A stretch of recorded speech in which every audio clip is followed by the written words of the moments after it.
I hesitate to even talk about this because the teaser phishing allegations and conversations that have been happening across the K-pop community about this recent Stacey album are so reminiscent of the hate train that ITZY has gone through, like oddly, very specifically reminiscent of ITZY in the way that it is the second comeback of these groups that presented a mature edge to their concepts, yet was kind of left behind as they went on to explore more brighter and colorful sounds, yet the fan base and K-pop community at large kept holding that second comeback over the group's heads. Disclaimer, it's fine if you don't like Cheeky Icy Thang, if it's just not a song that you enjoy. It's also fine to like Stereotype and to wish for Stacey to return to that sound, but to berate any subsequent comebacks for not sounding like Stereotype, again, with ITZY in mind, I've seen this film before, and I did not like the ending.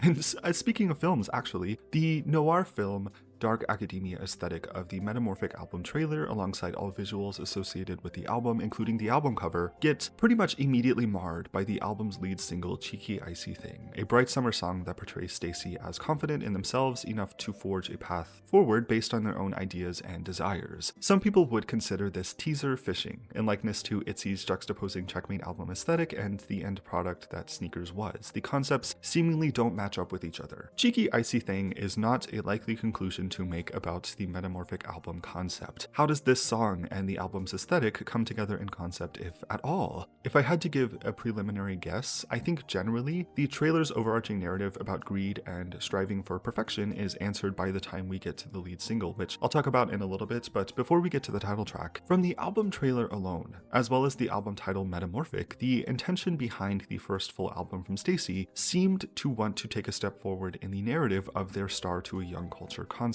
This must be an album about growing up, coming of age, or something along those lines. The album trailer really hammered this home, as the complex feelings the main characters experience seem to manifest into real things, into real people. The narrator experiences emotions so intensely to the point that she becomes the things she feels. Growing up is not a linear or isolated process, though. It has several pitfalls and sudden turns, and Stacey has done quite well to catalog this in the narrative progression of their discography. Besides just exploring their sound as artists, I think this is another good explanation for why a song like Beautiful Monster can be followed up with a track like Teddy Bear. Feelings associated with maturity tend to fluctuate while growing up, and the people and the world around you can certainly influence how you behave at any given time, which is important to remember for this album. This becomes the basis for my roundabout narrative explanation to get us to Cheeky Icy Thang, a song that lyrically, sonically, visually abandons the original dark and sophisticated art style presented in the album trailer. Interestingly though, the dark academia aesthetic is also the style of the physical album. A lot of work went into portraying this concept to make the physical album's contents unique to the album's concept. So again, I'm kind of wondering, what was the deciding factor behind Cheeky Icy Thang being the flagship song for this project?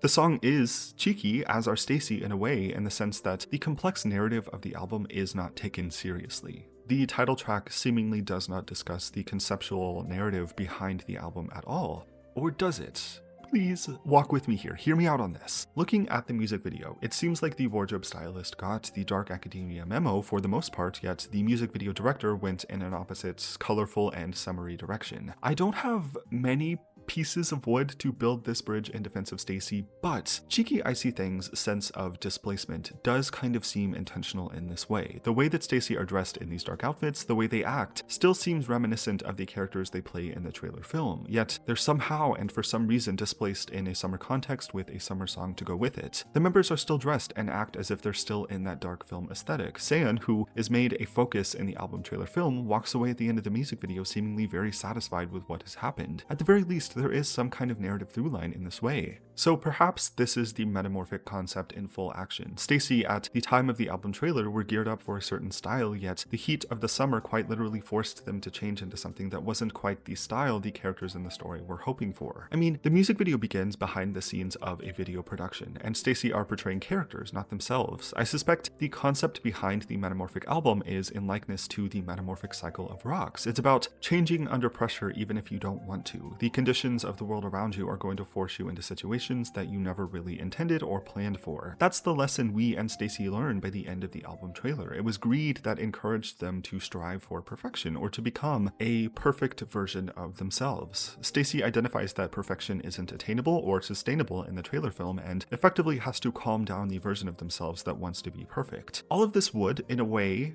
in my opinion, justify Cheeky Icy Thang's presence on the album. It's the musical product of the characters in the story accepting that they can't control the world around them. They can't stop the summer from being hot, and moreover, they can't stop the heat from impacting them as individuals. Perfection isn't attainable if the world is going to continue on without you and regardless of your intentions. So what is Stacey's answer to this problem? Cheeky Icy Thang's solution to the narrative arc of the narrator realizing she can't be perfect is to be the exact opposite of that, which is where we start to run into problems of selfishness and reckless behavior. In sort of that same vein, if the summer weather is hot outside, Stacey becomes a cheeky, icy thing. They become cold, quite literally in their behavior, to the point that they are ignorant to the other people around them. It's not a good solution. It does seem like in accepting that they can't be perfect, they've swung a little too far in the opposite direction and caused the chaos we see in the music video. Whether it's Jay getting the ice cream before the kids, or Suman using the job posting paper to wipe the spilled ice cream off her shoe, they've solved the perfection side of this problem, but not the greed that came with it. They still seem to have some problems with selfishness that might be a plot point for a storyline in the future. Again, quote, growing up and figuring out your identity is certainly not a linear process. This has always been a part of Stacey's narrative. You try to fix one problem and a whole host of others come along with it. This is my answer for the Metamorphic album concept and Cheeky Icy Thang's place in the narrative. In immediate retrospect though, I think the confusion or maybe disappointment that people have with Cheeky Icy Thang is exactly the fact that it abandoned the original aesthetic of the trailer. Again, the trailer presented a dark academia aesthetic that hasn't really been seen in K-pop that much. People wanted to see that in the music, and it's something that Cheeky Icy Thang was not able to deliver and never intended to deliver. I'm sad to see most people almost immediately dismissing the song, but I also understand, I guess, that it comes from a lot of different places. Like, none of this is to even mention that Stacey has been gone for 11 months at this point while on tour, among other activities. There was a lot leading up to this album in terms of anticipation and expectation, and the dissonance between the concept that was initially presented and the final product is hard for some people to ignore. Cheeky Icy Thang is a pretty good title track, but maybe just not for the title track for their first full album without much of an explanation as to why it is the title track. It doesn't immediately continue on the style and narrative Stacey has been known for, nor does it add much to their overall concept in a way that Run to You and Bubble already have. It's a fun summer song, and I wonder how it would have been received being attached to maybe a separate mini album that is called Cheeky Icy Thang instead. I don't know. I think it's still too early for me to settle my thoughts about the album as a whole. I love all of the songs so far, but I'll definitely need more time to develop a better understanding about it in full. This is my understanding of the teaser fishing allegations with what I think the album's concept is in mind though. And that being said, if you did check out of Stacey due to Cheeky Icy Thang, I highly recommend listening to the rest of the album. It's a very good project overall. But yeah, that's what I think about this. Thank you for watching this. If you did, definitely let me know what you think. If you have any thoughts about this, if you see the album concept in a different way that accommodates for the title track, how you feel about the album in general, and so on. Thanks again for watching. Subscribe if you want to, and yeah, I will see you next time.